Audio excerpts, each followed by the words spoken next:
we've gone through updates on pathogenesis, updates on diagnosis, and also treatment. So in this next part, and this is really the most important part and why we brought you all together, is so we can really move forward the pace of progress. And so I mentioned that a few years ago, we were in this position thinking, how do we move forward the science? And so I said, first it was we need to establish the current state of knowledge, and in parallel, we need to establish a collaborative global effort to solve this disease. And I haven't gotten the chance to share with you yet what part of my motivation was and still is for this.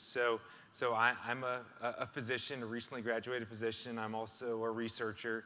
I also lead this network, but I'm also an idiopathic MCD patient myself. And I was diagnosed in my third year of medical school after spending quite a bit of time in the clinics, and actually became a really sick patient myself, and had a very difficult go. Spent about 4.5 months hospitalized over a 6-month period, with most of that time being in ICU or hem-onc wards.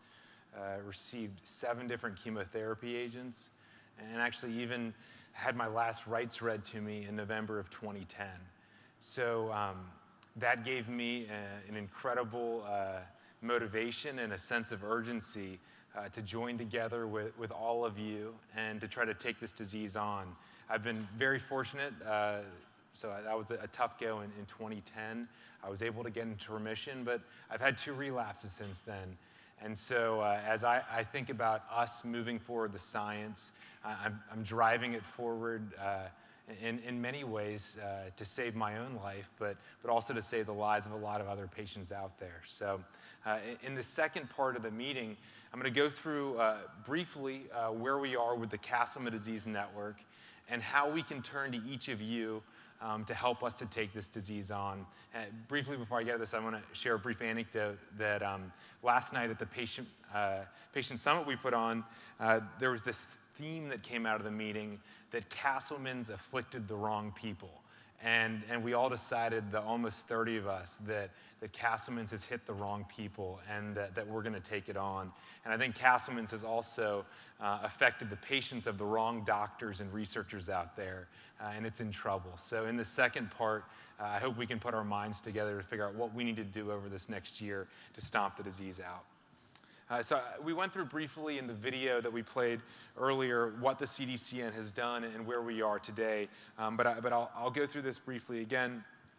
When we got together a couple years ago, we realized that the real issues in the field weren't just that we needed money to do research. What we really needed was to join together the community to prioritize research, to determine the state of research. So that's the first thing we did. Let's unite the community.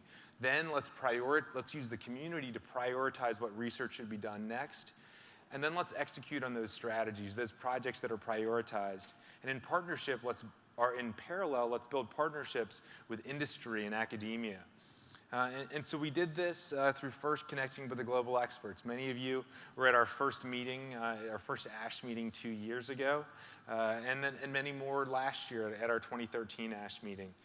Out of pulling together these experts and inviting folks like yourself, we've been able to identify the real world's experts, the 23 folks who want to be a part of moving forward the science and who know the science. We've also built this database of 200 plus physicians and researchers worldwide. We have an online forum that many of you guys post on and read about challenging cases or read about recently posted review articles. We've also created this patient forum for patients to connect with one another. The patient forum is translated into 5 different languages automatically and can be manually translated into many more. We also launched a website to be able to serve as a central place, a home for patients, physicians, loved ones, and researchers to connect with one another, and that's castlemannetwork.org. I mentioned we clarified the state of understanding, and in this last part, we'll talk about how, with the help of all of you, we've been able to identify and prioritize the research that needs to be done to move the science forward. At this point, we're distributing high-impact research grants. You'll see in your packet an RFP that we recently placed. We also are working to build a global patient registry, which all of you have identified over the years to be a real priority for the field. Our goal is to establish a diagnostic criteria in the next 6 to 9 months. And I believe by ASH 2015 that we will have a diagnostic criteria, and it will connect clinical to pathological and those diseases we need to exclude. And we also hope to establish, and we're working on establishing, a unique ICD-10 code for Castleman disease, which is really important because up until now, Castleman disease has been a part of a non-specific lymphadenopathy code. So just a schema for what we're trying to do. We want to connect the global community, and we've been able to do that. Clinicians, researchers, patients, pharma, government, and advocacy organizations. So the priorities I mentioned, so Accelerate is this global patient registry that's been a priority for 2 years.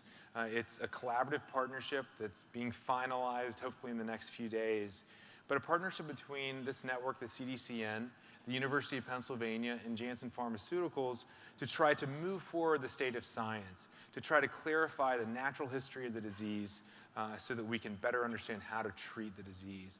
It'll be an observational web-based study, which we want to begin in the US and EU and hopefully expand beyond there.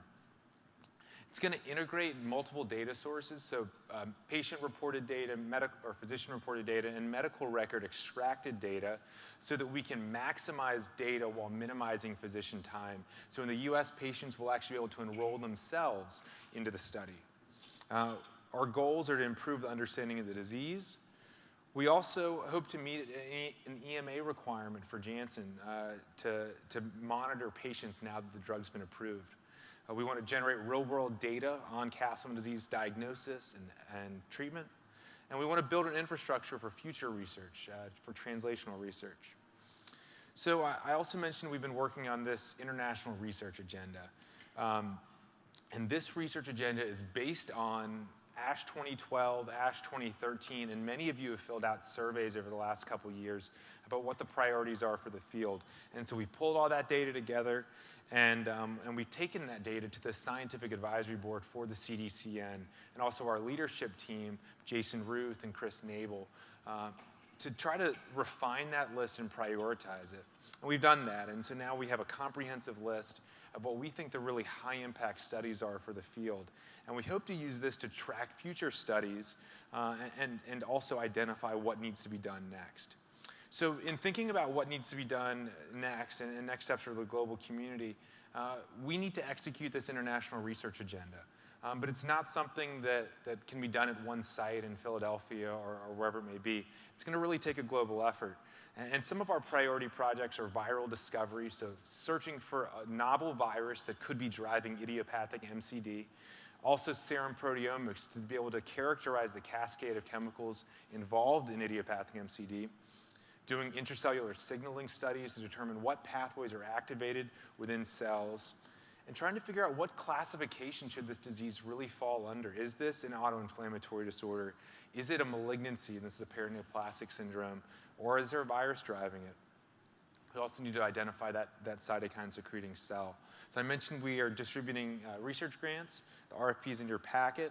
We're also finalizing plans. I mentioned the registry earlier, and those plans have not been finalized yet. We hope to finalize them in the next week or so.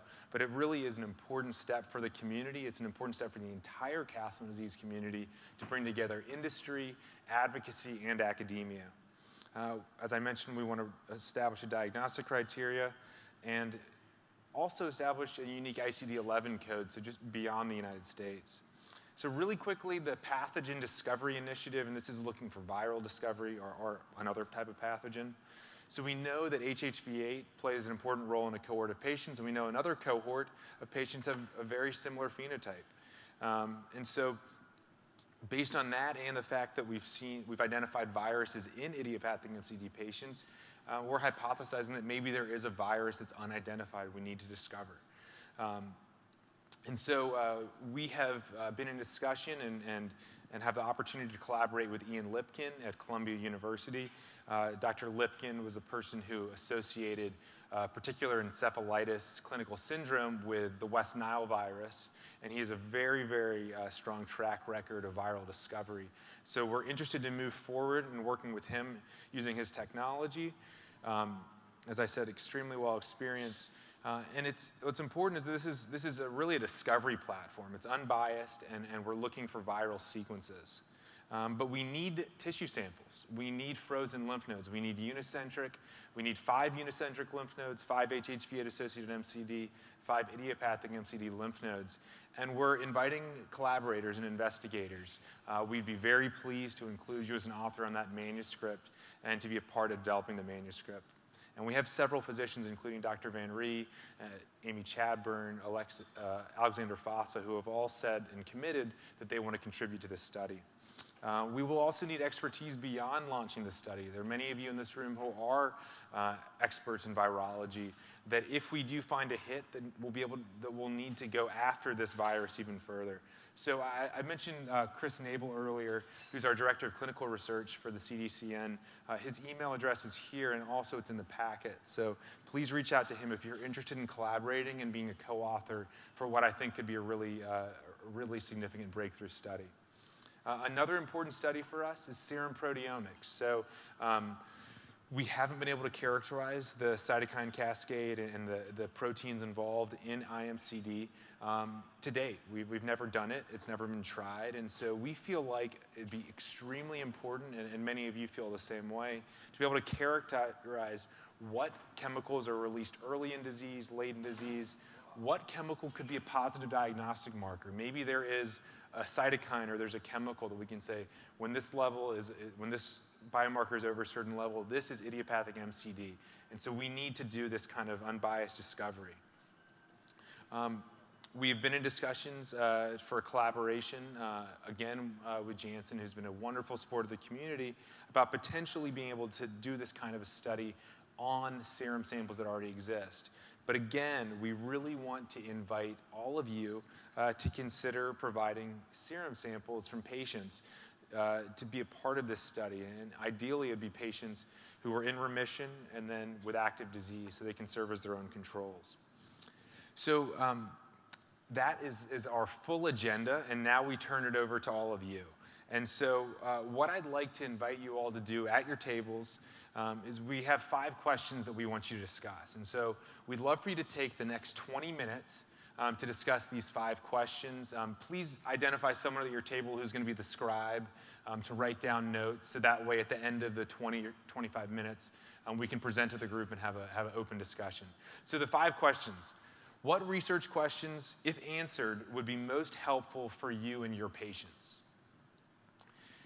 Second question, how can we promote collaboration within the field to be able to answer these questions you've identified? What can we do to make these studies work and make them happen fast?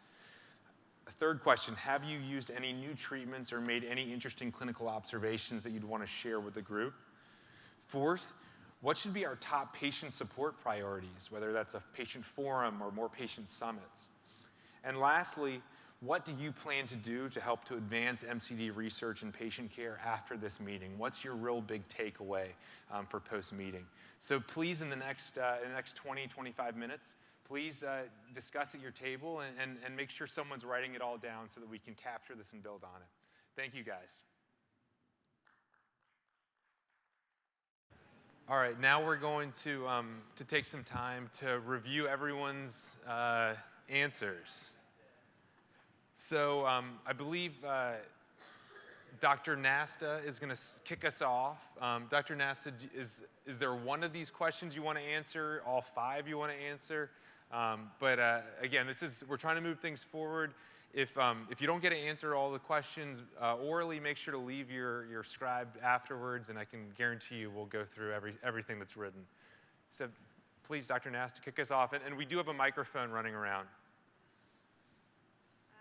So our table had a couple of interesting observations. We had a group from New Zealand here, and they noticed that in their population there was a significant incidence of pre-existing hypergammaglobulinemia prior to diagnosis.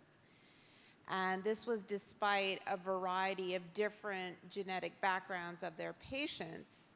And so they were looking for common antigenic exposures. What could these patients have had exposure to that would have led as a second hit to the development of their Castleman's? And out of that came thoughts to sequencing the genes around IL-6 as a way of determining which of those genes were altered in patients with Castleman's disease. And it goes back to your initial discussion about deep sequencing of samples of these patients. So ultimately, we felt that the most important point of promoting collaboration is tied to a registry. Okay. With some attempt at tissue banking once we have the registry in place. Our thought was, as part of your website, to allow registration by both physicians and patients. And it is. For example, we would suggest that you would have the more up-to-date with articles uploaded there that could be used as a reference. Okay. And the way to get the articles would be to provide contact information so that those people could then be contacted to participate in the registry or tumor banking. Great. Oh, that's excellent. Thank you. Yeah, so that's excellent. To your points with the registry and tissue banking, so a really important aspect of the registry is something we're calling an e-repository, which means we'll track the location, a virtual biobank, track the location of where tissue is to start, and maybe it can grow in a parallel process to establish a solid or a central biobank. That's great. Thank you. And then, we'll turn it over to Dr. Van Rie's table. Is the microphone on? Yeah, okay. When you look at the projects, viral discovery, somologics, in situ hybridization for RNA, then they have different tissue requirements. I would suggest as a community that, and those people who have access to the lab, that we need to see what we need for those projects, and that we proactively are going to store certain samples. We need to have a peripheral blood sample. We need cells for germline DNA. Ideally, you want to have a cryopreserved piece of lymph node. And you need to be able to have access to paraffin-embedded tissue for in situ hybridization for IL-6. Because it's nice to have all the ideas, but if we don't have the material, then it's a pie in the sky. Yeah. So I realize that not everybody has access to research labs, but of those of us who do, we should make a list of what would be ideal to collect on every patient. Then the other thing is that obviously we need to make a real effort to try to figure out who has what. A lot of people will have paraffin-embedded tissues, but not that many will be collecting peripheral blood or cryopreserved lymph nodes. Let alone, ideally, you actually, you homogenize your lymph nodes and store cell suspensions, so that you can later on go look back at what cells you're actually need to look at. In any case, that would be a start for what you need to do in terms of banking. Then our colleagues from Osaka are very interested in looking at mycoplasma, since they found in Japan a certain strain of mycoplasma, at least serology positive in some Castleman's patients. This could be unique to Japan, but there's no Western cohort to look at. So that was one other thing which was brought up. The other thing is, since there are patients who have features of POMs, and they seem to behave differently, it would be nice to actually have some material, perhaps of POMs patients as well. And maybe we should make an effort those of us who see Castleman disease often get POEMS patients too, to collect samples of those as well. Then, in terms of, it would be very good if we embark on a project to sort of also share ideas about technology. I already learned something from Dr. Dogan just now, because some of us may have already done some of these things. What'd you learn? Well, we've been doing in situ hybridization for IL-6, and he's actually working with a particular kit that we are working with. And we found that the kit needs considerable tweaking. Oh, wow. It's supposed to be a really good kit, but it's not that straightforward. There's an excellent in situ hybridization technology now available, if we can formalize the questions, that could be a really very nice tool to investigate. Maybe, it requires some hypothesis, I guess, to start with, what we are going to look, but without wasting too much tissue, that'd be very good. The other thing I was going to suggest, we didn't discuss at the table, but it's part of the first research question, really establishing some kind of pathological overview or documentation, I would say.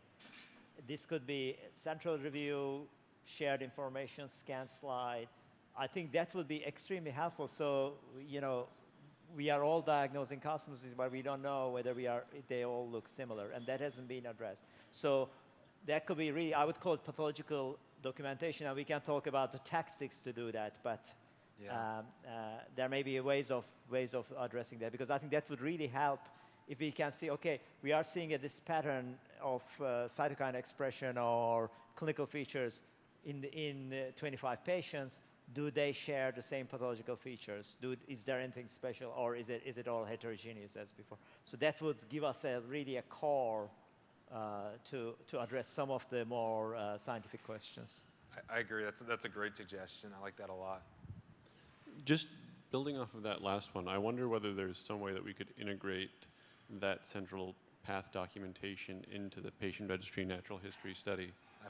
Absolutely. No, that's a great suggestion. Yeah, I think that should be a real goal of the registry, to connect clinical and pathological data, but even more to your point, Amit, to actually have slides sent for central review. And that's something that we're interested in. That's a great idea. The other thing in terms of patients, I know that you're working on it, but a standardized downloadable information package, both for the physicians and for the patients separately. I know that's on your to-do list. It's on the to-do list, and it's actually also already being supported by Janssen. Janssen's supporting patient information packet. And then the other thing is how to deal with insurance to get some of these drugs approved for the patients. I mean, I usually get Actemra approved, prior to the siltuximab era, but it required a whole package of documentation. And if that's downloadable from the internet, so we got a standard package to get it approved. That might help other people getting drugs. That's a great idea. For their patients, and it saves people work. Yeah, no, that's a great idea. Through the website, we have a specific patient-physician password-protected area. So you register, you get access to this patient-specific, the physician-researcher area, and that's something that would be great for us to upload, and maybe even upload what you guys have at UAMS for tocilizumab and other drugs. Be great.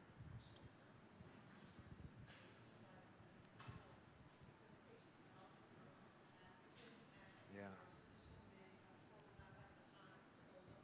That's a great point.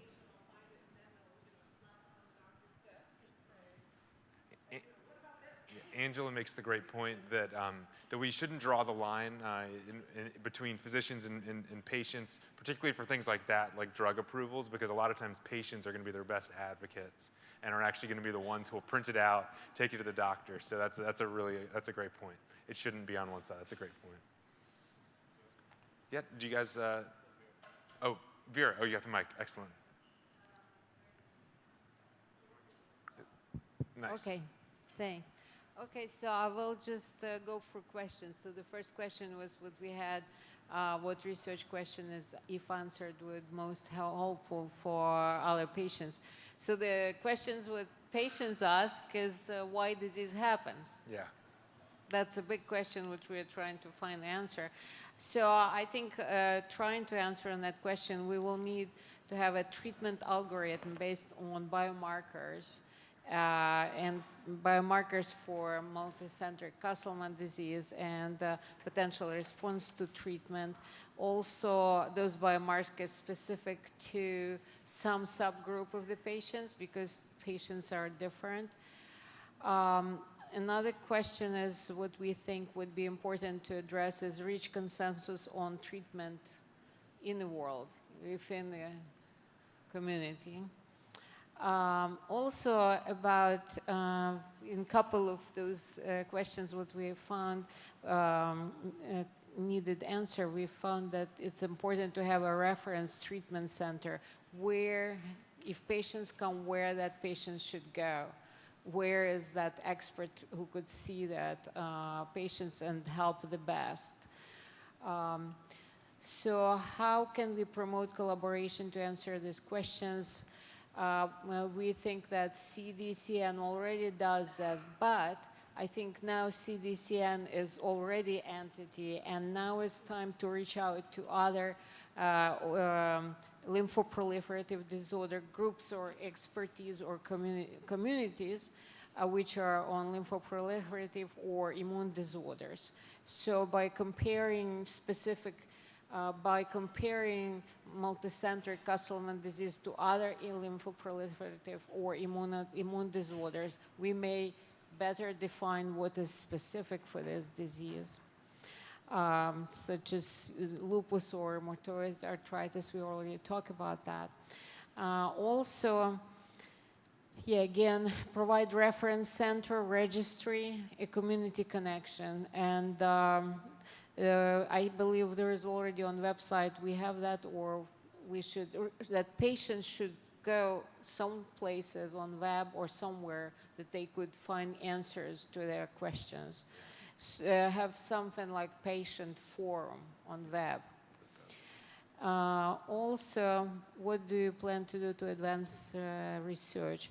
Very important to have tissue bank, and it's already was mentioned before, but what I would add also, if we could have fresh tissue. Fresh tissue from our cell-based approach is extremely helpful. I mean, it's very, very important, and we would like to have it. I don't know how we could do it, but I think that's a priority. If we wanted to find a real mechanism and why disease happens, we need access to the tissue. And that's where discovery and cured are made. Another interesting point was we should involve pediatricians because there is a young group of patients who have disease and young population, and those cases has to be involved. One more thing, two more small things. Yeah, the question was question number 3, have you used new treatments and made any interesting clinical observations? We don't have observations, but we used idelalisib. Yeah, inhibitor for PI3 kinase with delta. Very cool. In one patient with a Kaposi. Oh, the Kaposi's. Very cool. Yeah, it's very interesting. And you guys worked hard. You've got 4 pages worth of notes. I have that.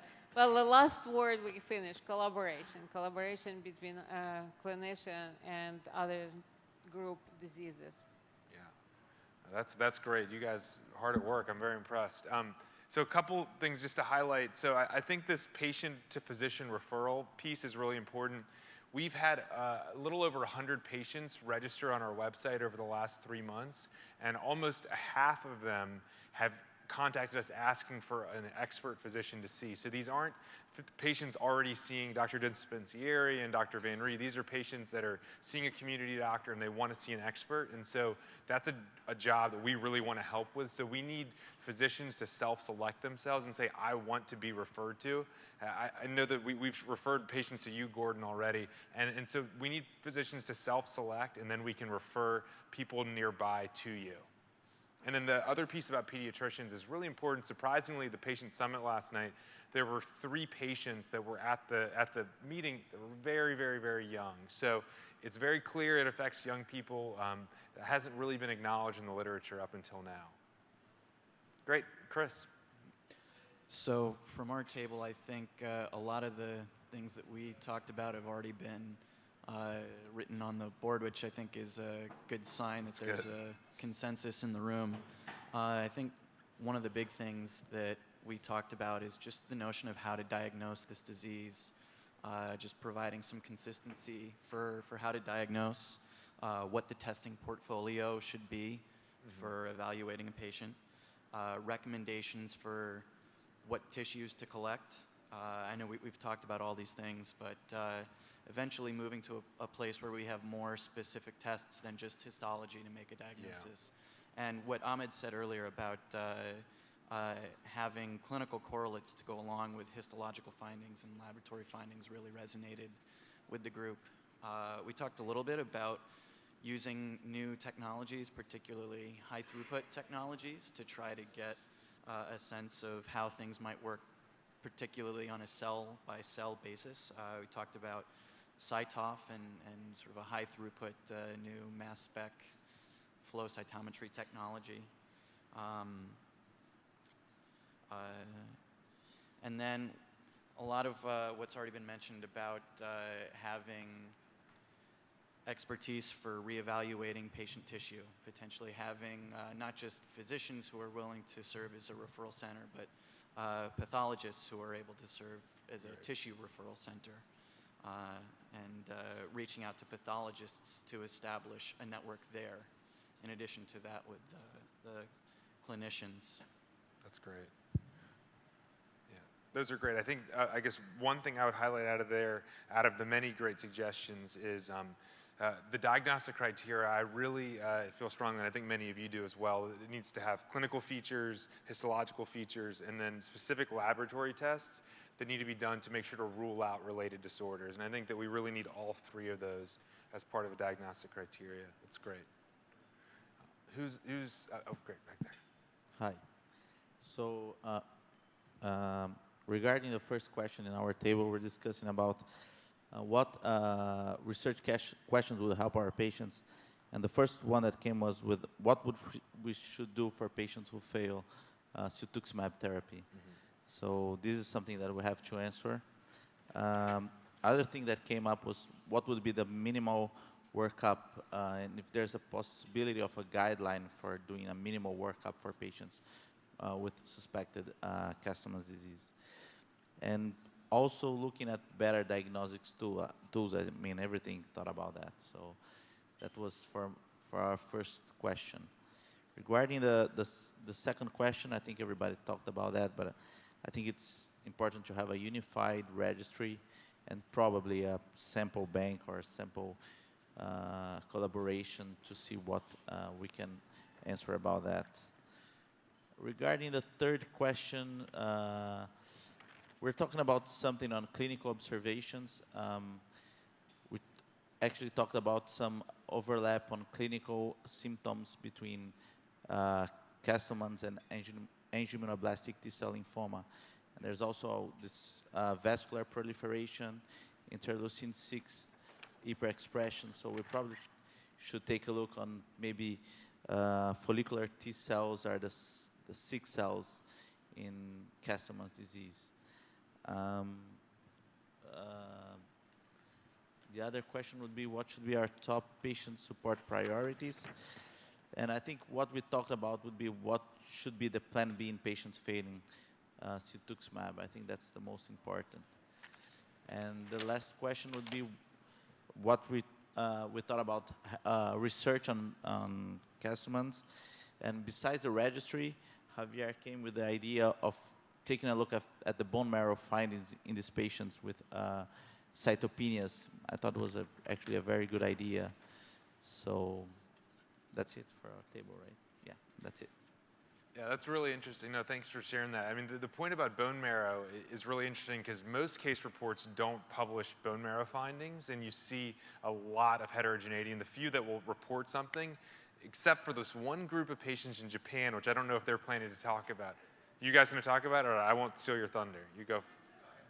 All right, TAFRO. So TAFRO is a subgroup of patients with idiopathic multicentric Castleman disease, reported in Japan first. TAFRO stands for thrombocytopenia, anasarca, fibrosis, bone marrow reticulum fibrosis, renal dysfunction, and organomegaly, so of spleen, liver, and lymph nodes. These patients typically have normal gamma globulin levels. They have Castleman's-like lymph node features, and they get very, very, very sick.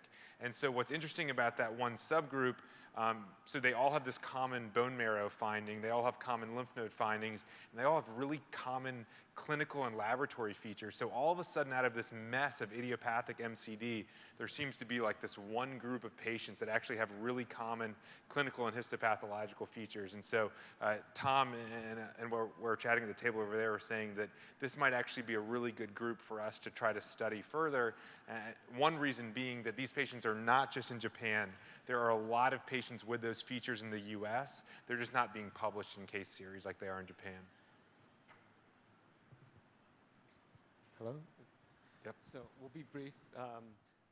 I guess the first thing that we thought was that it's absolutely imperative that we come up with some sort of consensus for a clinical pathologic correlative diagnosis of idiopathic Castleman's with either ALPS or HLH as a model for that. Second point you brought up, which is the idea, we spend a lot of time talking about viral discovery, probably picking the most homogeneous group of patients possible, and currently that would probably be the TAFRO patients, and using something like digital subtractive transcriptomics or something that's relatively simple to move forward with that type of project with whatever samples we have available, ideally frozen, but maybe even paraffin embedded would be possible for that type of project, and would require the minimal amount of patient samples, and would be a good first stab at trying to find viral etiology if one does exist. And the last point we wanted to bring out from the clinical point of view is that probably pediatric cases are under-recognized, and this has come up a little bit in the discussion about how to do the registry, but that probably trying to capture that is going to be very important. Registry, we've thought about age criteria and age range, but it's very clear there are pediatric MCD patients, and so it's clear that that's an important group that has not been addressed. Great. And then our friends at Janssen, would you guys like to share findings or follow-up or observations?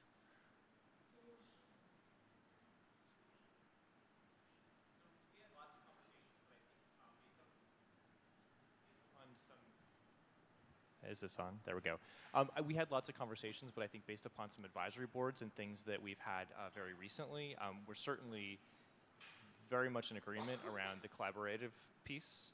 And so I think, we're very much in favor of the registry. We're obviously a big proponent of the registry, and we're working with the CDCN to make the registry become a reality very soon. And so I think the registry is going to provide a lot of very, very important information, and will be a foundation for research and further understanding of Castleman's disease. So we think the registry is really key. Is there anything else, Deborah? Yeah, and we're also working as well with the CDN to expand patient support and actually make it go more global. Being that outside of the U.S. there aren't as many patient advocacy groups such as the one here, the CDCN CARE. They are really looking to either link with organizations in other countries or work some way through the CDCN through translational materials, working to understand the cultures in the different regions and how to best approach the patients. So I think from our perspective, we're looking to partner with the CDCN, starting off with Latin America, and then hopefully moving to other regions of the world and specific countries as well. That's great. Thank you, Deb. Oh, Jeff? Well, and I was just going to say as well, I mean, we've been talking about other ways to collaborate and provide clinical data to the CDCN so that you can carry on additional analyses and gain further understanding from some of the data sets we have and clinical samples that we have as well. Yeah, so I think that it's really important that we acknowledge the support that the Janssen community, or the Janssen has provided to the community. This example of the registry, which still has to be finalized, but this is really a very rare example within industry of a pharmaceutical company partnering with a nonprofit on a post-approval study.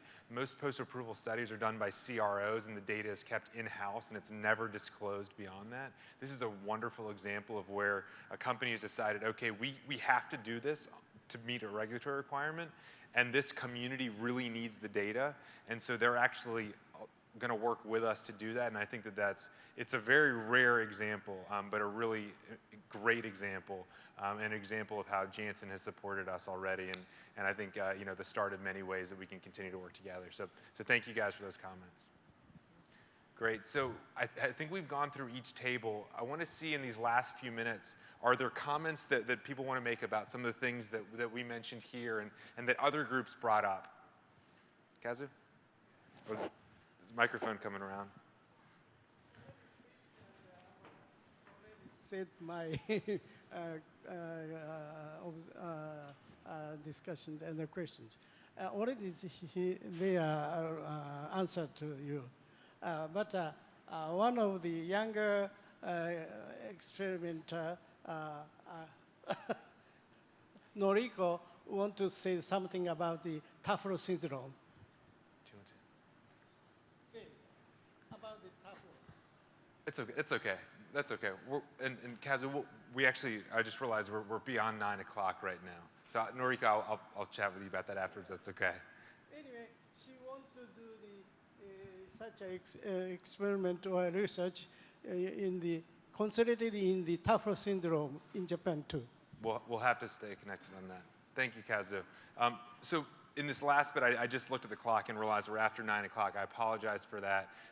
You got me started talking about a registry in Castleman disease, and you can keep me here all night. Okay, so in this last bit, I want to run through call to action, how we think that we are going to move things forward. We've got a lot of to-dos for my team and I and all of us. But I think the first thing is to consider collaborating and providing tissue for a research study. Specifically, if that's going to be providing frozen lymph node samples if they're available to you for the viral discovery study. If so, Chris's email address is here. We really want to do this, and we've had a real sense of urgency. If you're interested in providing blood samples for serum proteomics, please email Jason. Jason's here. And again, we have a real sense of urgency. If you are able to provide samples on patients pre-flare, during flare, that would be extremely interesting because the patient can be their own control. And normals as well, and controls from other diseases beyond Castleman disease. We're looking for all those samples. Additionally, providing FFPE, paraffin-embedded lymph node tissue. This would help us with inflammatory biomarker studies that people are doing, such as Vera. So I know those are easier to come by than these other two. Make sure to register yourself online. And when you do register online, you can participate in the global physician community. When you have a challenging patient, post your question. The website is secure, password protected, and used actually for global health communication. Encourage your patients to visit the website and join our patient portal. Apply for a research grant. Our deadline has been extended to February 1st. The RFP is in your packet. And we think that this will be an important step for the community. Hopefully, you'll be applying for something that could really move the science forward. Also, publish your case reports. We hear interesting cases all the time at these meetings, and every time I say, please publish that. We've got to get that out in the literature. And then the last thing is to encourage your patients to enroll into the registry. Those of you in the US, it'll be through patients. Outside of the US, hopefully we'll be able to expand to you to reach more patients that way. So in closing, I've got a lot of people to thank. First off, this is on behalf of all Castleman disease patients and the CDCN leadership team. But I really want to give a special thank you to our Janssen colleagues who have supported this meeting and supported our community in a lot of ways.